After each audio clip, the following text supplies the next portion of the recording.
사도행전 13장, 신약성경 사도행전 13장 13절로 14절 두 구절 우리 한 목소리로 함께 읽도록 하겠습니다. 자, 시작. 바울과 및 동행하는 사람들이 바보에서 배 타고 밤빌리아에 있는 버가에 이르니 요한은 저희에게서 떠나 예루살렘으로 돌아가고 저희는 버가로부터 지나 비시디아 안디옥에 이르러 안식일의 회당에 들어가 앉으니라. 아멘. 오늘 저는 사도행전 13장 13절로 14절의 말씀을 가지고 당장 이해되지 않아도 라는 제목으로 말씀을 전하겠습니다. 지난 1월 1일부터 저희 교회는 매일 새벽마다 매일 성경이라는 그 큐티 책자를 가지고서 그 본문을 따라서 말씀을 묵상하고 함께 은혜를 받고 있습니다. 새벽 기도에 나오지 못하는 분이라 할지라도 할 수만 있다면 이 매일 성경 책자를 꼭 구입하시고, 즉 날마다 짧은 본문입니다. 말씀을 묵상하며 은혜를 나누기를 원합니다. 요즘 사도행전 13장을 즉 묵상하고 있는데 참 많은 은혜를 받습니다. 사도행전 13장 1절에 보니까 안디옥 교회 지도자들이 모여서 기도하고 있었습니다. 그때 갑자기 성령님께서 음성을 들려주셨습니다. 바울과 바나바 이 두 사람을 선교사로 세워서 파송하라, 이런 명령이었습니다. 여러분들, 바울과 바나바가 누구입니까? 바로 안디옥 교회의 담임 목회자들입니다. 만일에 이 두 사람이 매주마다 설교하는데 늘 설교가 죽을 쓴다면 성령의 이 음성에 어떻게 반응했을까요? 할렐루야, 아멘, 순종하겠습니다. 그래서 파송 얼른 했을 것입니다. 그런데 여러분, 바울과 바나바가 누굽니까? 정말 위대한 말씀의 종들 아닙니까? 이들의 말씀 사역을 통해서 정말 안디옥 교회가 놀랍게 부흥했습니다. 얼마나 은혜가 넘치고 사랑이 넘치던지, 와, 이대로 계속 갔으면 좋겠다, 이대로 30년 40년 함께 우리 신앙생활을 했으면 좋겠다, 모일 때마다 천국가 됐습니다. 그런데 갑자기 이 두 사람을 선교사로 파송하라는 것입니다. 웬 마른 하늘에 천둥 같은 청천벽력 같은 소리입니까? 그러나 안디옥 교회는 기도하고 금식한 끝에 성령의 음성에 순종했습니다. 그래서 이 두 사람 바울과 바나바를 안수하고 선교사로 파송하게 됩니다. 교회 역사상 최초의 선교사 파송입니다. 그래서 이들이 중간에 잠시 이 구부라는 큰 솔매, 이 바보라는 도시, 이 이름이 바보니까 이 바본가라고 이렇게 생각하는 분들이 있는데 원래 파오스입니다.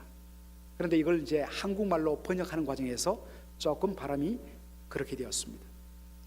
그 도시를 거쳐서 원래 그들이 계획했던 첫 번째 선교지, 바로 밤빌리아의 버가란 도시에 도착을 했습니다. 그런데 여러분, 버가에 도착하자마자 어떤 일이 일어나게 됩니까? 자, 사도행전 13장 13절 우리 한번 보겠습니다. 보니까 어떻습니까? 버가에 이르니 요한은 저희에게서 떠나 예루살렘으로 돌아가고. 여러분, 여기 요한이라고 나오는데 성경에는 요한이라는 사람이 여러 사람 등장합니다. 그럼 여기에 등장하는 요한은 누구일까? 성경을 이렇게 쭉 비교해 보면 마가라 하는 요한이 바로 이 요한입니다.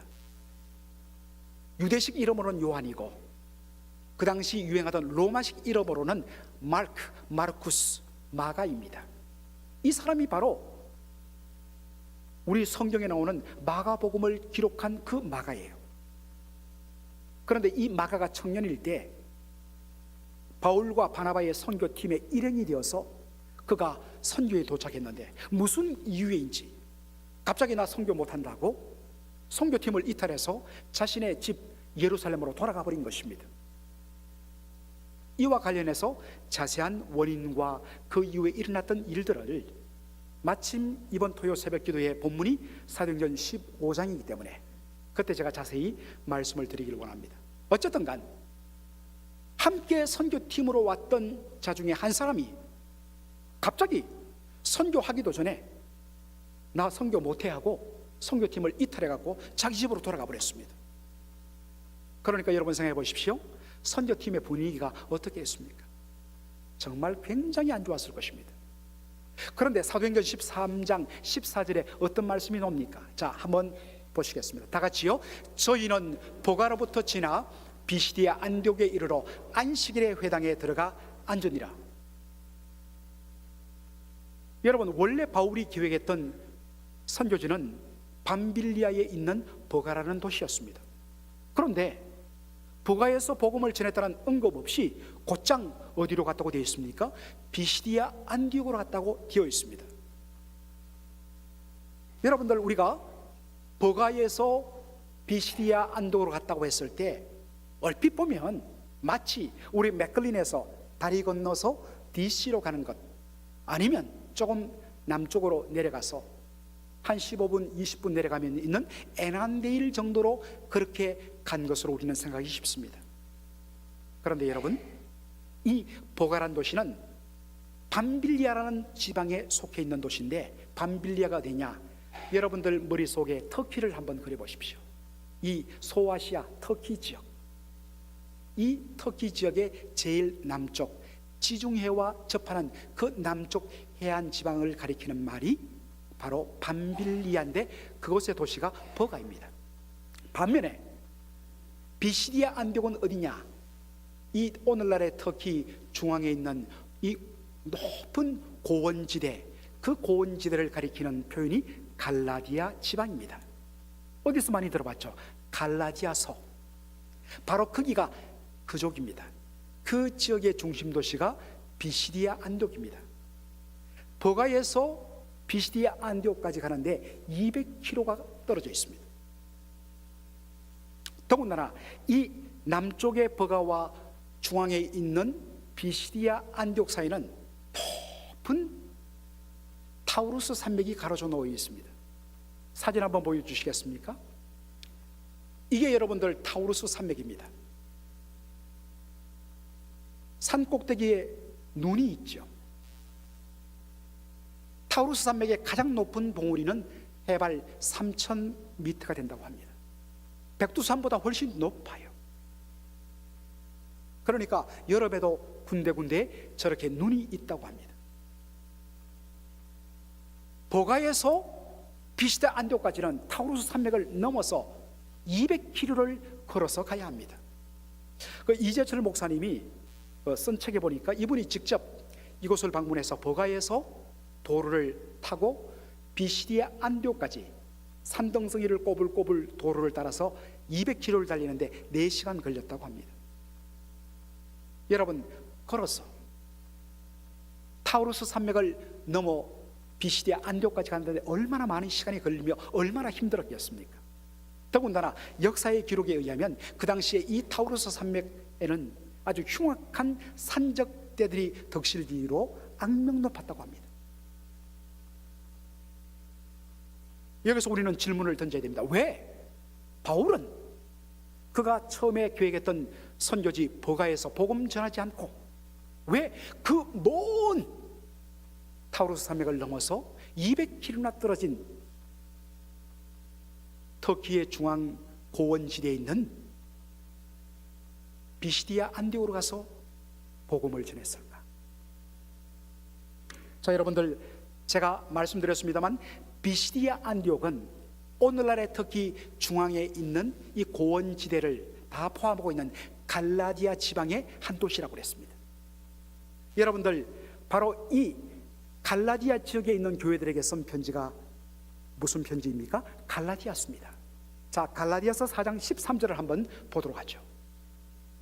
내가 처음에 육체의 약함을 인하여 너희에게 복음을 전한 것을 너희가 아는 바라. 여러분들, 지금 갈라디아서를 쓰면서 바울이 뭐라고 이야기하고 있습니까? 내가 처음에 너희에게 가서 복음을 전했다라고 이야기합니다. 그럼 여기 너희는 누구를 말합니까? 갈라디아 지역에 있는 성도들 중에서도 비시디아 안디옥 성도들을 가리킵니다. 그때 사도 바울이 몸이 어떻게 되었다고 합니까? 내 몸이 연약한 가운데서 너희에게 가서 복음을 전했다라고 이야기합니다. 그렇다면 사도 바울이 타우루스 산맥을 넘어서 버가로부터 비시디아 안디옥 갔을 그 당시의 컨디션은 어땠을까요? 그의 육체가 몹시 연약하고 병들었다는 것입니다. 자, 그렇다면 특별히 바울의 육체 가운데 어디가 그렇게 약했을까? 자, 갈라디아 4장 15절을 보도록 하겠습니다. 다 같이 읽겠습니다. 내가 너희에게 증가하노니 너희가 할 수만 있었다면 너희의 눈이라도 빼어 나를 주었으리라. 얼마나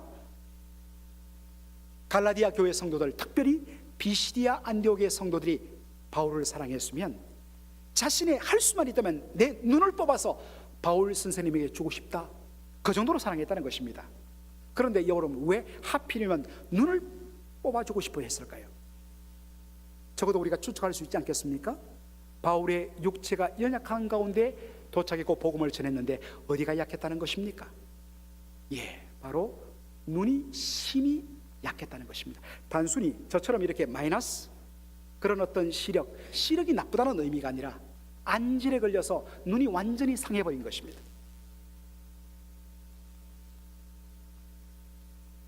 여러분, 바울이 왜 육신이 약하게 되었을까요? 원래 그가 안디옥에서 목회했을 때, 그리고 파송받아 떠났을 때는 그의 몸이 이렇지 않았을 것입니다. 20세기 위대한 복음주의 목회자인 설교가인 존 스타트 목사님 돌아가셨습니다만 여러분 말씀 많이 들으셨을 것입니다. 존 스타트 목사님의 사도행전 강의란 책에 보면 윌리엄 램지라는 학자의 견해를 인용합니다. 램지에 따르면 바울이 선교지를 향했을 때는 몸이 괜찮았는데 버가에 도착하면서 문제가 생겼다는 것입니다.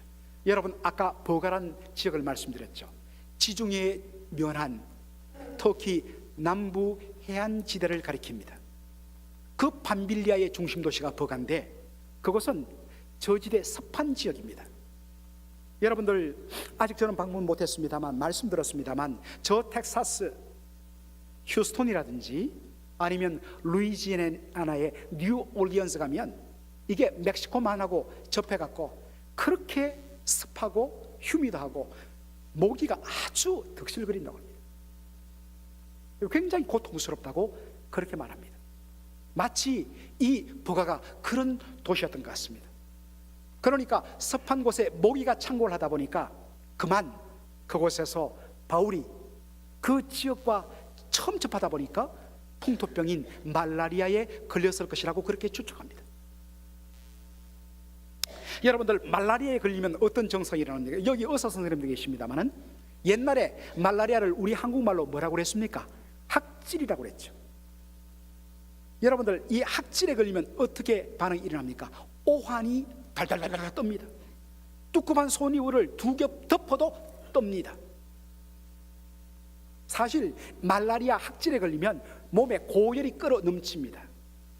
그런데 이 열을 식히지 않으면 사람이 죽기 때문에 몸이 스스로 반응해서 몸에 찬 기운을 끌어서 급하게 불을 끄다 보니까 몸 한 곳에서 오한이 드는 겁니다. 오한이 들었다는 것은 사실 몸이 불덩이란 뜻입니다. 이 고열이 눈을 타고 올라가면 눈알이 다 상하게 됩니다. 그래서 심각한 안질에 걸릴 수도 있고요, 또 어떤 학자에 의하면 이 학질로 인해서 말라리아로 인해서 고열이 위로 올라가다가 간으로 딱 들어가면 이 간이 손상되어서 간질을 일으킨다는 겁니다. 저도 어릴 때 간질 걸려서 막 쓰러져서 발작을 일으키며 거품을 품는 그런 분들을 보았습니다.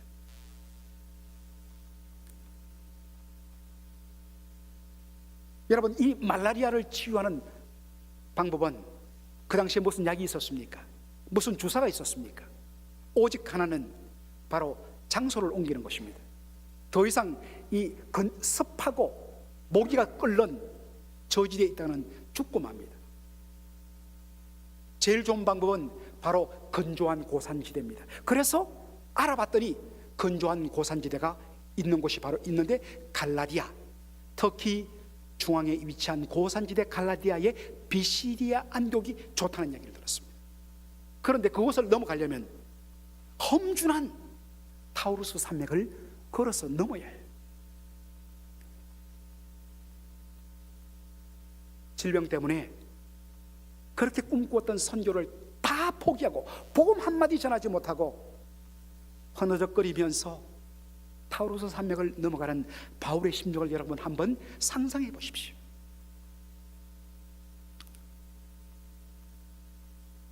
본인이 자원했던 것도 아니고 열심히 목회 잘하고 있는데 성령이 감동 주셔서 선교하라고 명령하시고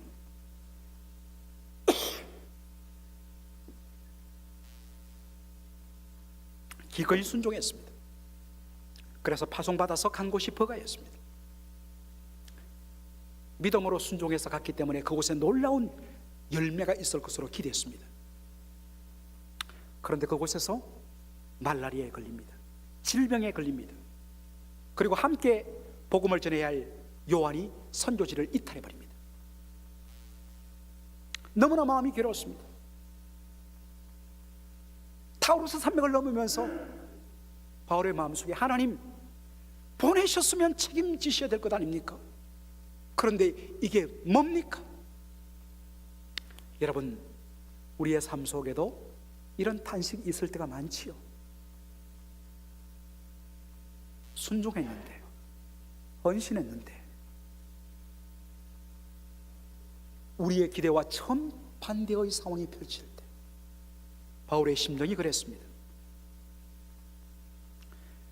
비시디아 안독에 가서 요양을 하면서 몸이 서서히 회복되었습니다.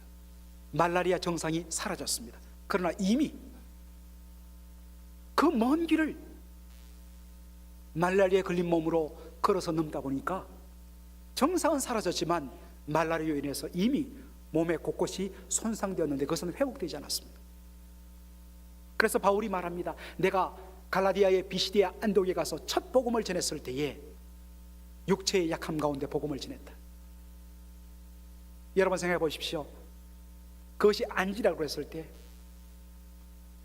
몸이 완전히 초라한 사람이 복음을 전하는데 눈물이 줄줄 흐르고 눈곱이 잔뜩 허옇게 끼어갖고 복음을 전한다고 생각해 보십시오. 누가 그 복음을 억셉트할 수 있겠습니까? 한참 주 예수를 믿으라고 구원을 받으라고 하다가 갑자기 발작을 일으켜서 쓰러져서 거품을 문다고 생각해 보십시오. 사람들이 복음을 받아들이겠습니까? 오히려 업신여기고 배척할 것이라고 생각할 수밖에 없었다는 것입니다. 그런데 여러분, 그의 육체의 연약함 가운데 말씀을 전하는데 어떤 일이 일어났습니까? 갈라디아 4장 14절을 보시기 바랍니다. 너희를 시험하는 것이 내 육체이시되. 무슨 말씀인지 이해되시죠? 그런데 놀라운 일이 일어났어요. 이것을 너희가 업신여기지도 아니하며 버리지도 아니하고 오직 나를 하나님의 천사같이 또는 그리스도 예수같이 영접했다. 사람의 생각과는 완전히 반대의 일이 일어나 버린 것입니다. 수많은 사람들이 죽게 돌아왔습니다. 그러면서 그가 비시디아 안디옥에서의 복음 사역을 마치면서 그가 이렇게 고백합니다. 자, 사도행전 13장 48절 말씀.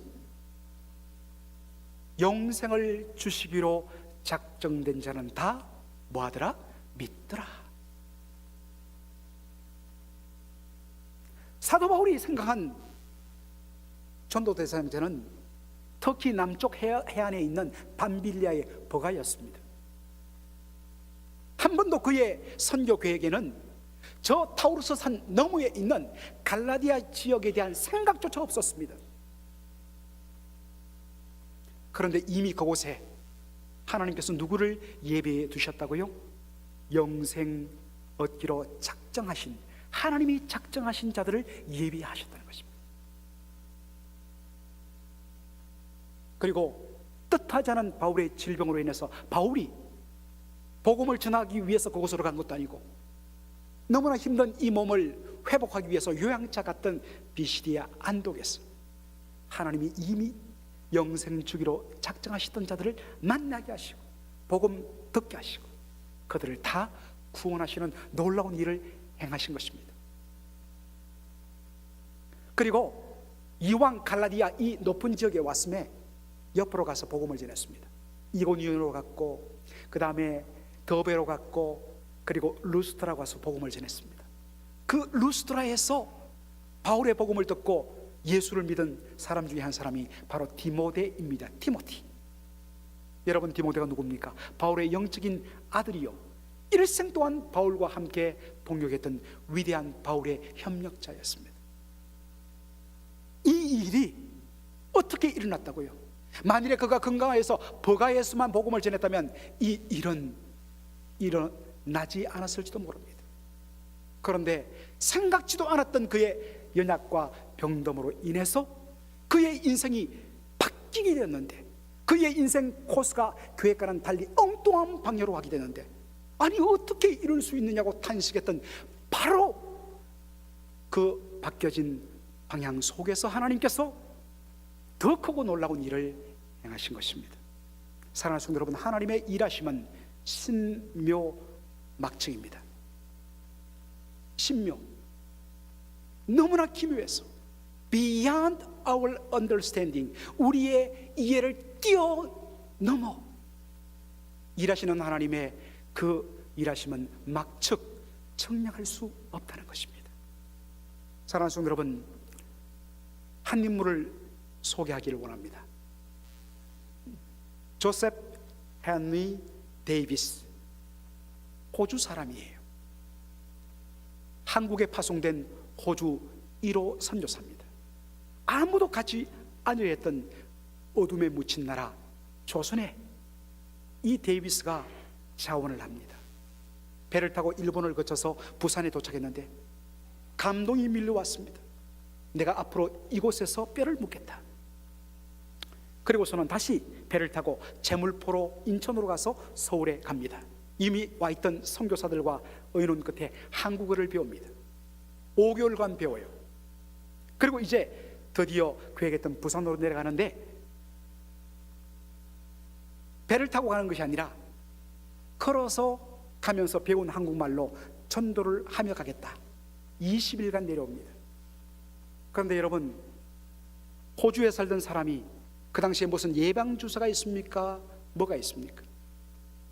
한국 땅을 걸어 내려가다 보니 몸이 약해지고 풍토병에 걸려갔고, 도착한 1890년 4월 4일 부산에 도착하고 그 다음날 고열로 세상을 떠나고만,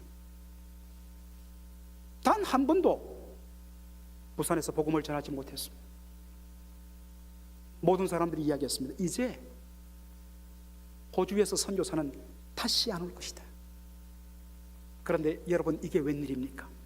그의 사망 소식이 호주에 들리자 그의 누나 메리 데이비스가 내가 동생의 선교 사역을 대신하겠다, 한국으로 자원해서 옵니다.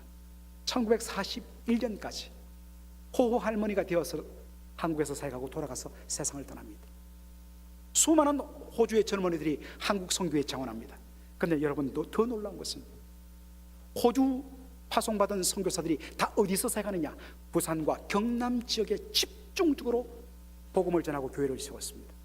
혹시 이 가운데 부산에 이 장로교 고신척 출신들이 있습니까? 바로 고신척이 그렇게 호주 선교사들에 의해서 세워진 그 출발점이 누구냐? 데이비스 선교사였습니다. 사랑하는 성도 여러분, 하나님의 일하시면요, 우리 인간의 머리로는 청량할 수가 없습니다. 이제 우리의 스토리를 한번 나눠볼까요? 사랑하는 성도 여러분, 내가 계획했던, 그리고 선한 의도로 시작했던 그 모든 것이 어그러지고 엉망이 되고 문이 다 닫혀버렸을 때, 그리고 전혀 한 번도 생각해보지 못했던 엉뚱한 길로 방향이 틀어졌을 때, 여러분 심정은 어떻겠습니까? Why me? 하나님, 왜 저에게 이런 일이 있습니까? 그런데 많은 경우 인생의 끝이라고 생각했던 바로 그 자리에서 살아계신 하나님께서 새로운 역사를 시작하는 스토리를 쓴다는 사실입니다.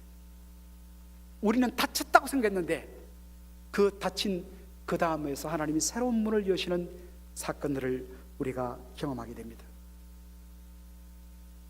어떨 경우에는 데이비스 선교처럼 그 헌신의 그리고 그 역경의 열매를 맛보지 못하고 우리는 보지 못하고 이 생활은 끝날 경우도 많습니다. 그럴지라도 하나님은 하나님의 위대한 일을 행하신다는 사실입니다. 사랑하는 성도 여러분, 따라서 우리의 답답한 현실, 우리의 절망적인 현실 앞에 우리는 물론 때로 불평하기도 하고 좌절도 하고 쓰러지기도 합니다. 탄식도 합니다. 사랑하는 성도 여러분, 여러분의 삶에 원치 않는 말라리아가 생겼습니까? 한 번도 생각하지 못했던 타우루스 산맥이 여러분 앞에 가로놓여 있습니까? 여러분의 여정 속에는 담아두지 않았던 비시디아 안디옥으로 안내를 받았습니까? 그러나 여러분, 우리가 보기에는 끝난 것이고 이제는 모든 것이 다 멈췄다고 생각하는 그곳에서 우리가 생각지 못했던 방법으로 역사하시는 하나님, 그 하나님을 믿음의 눈으로 바라보는 그러한 은혜가 있게 하여 주옵소서. 그렇게 여러분들이 기도하셔야만 살 수가 있습니다. 날마다 주여 그러한 은혜로 주님 바라보며 묵묵히 오늘 나에게 주어진 이 타우루스 산맥을 넘게 하여 주시옵소서라고 기도하며 울며 눈물 닦으며 그 길을 걸어가는 저와 여러분 되기를 주의 이름으로 축원합니다. 아멘. 기도하겠습니다.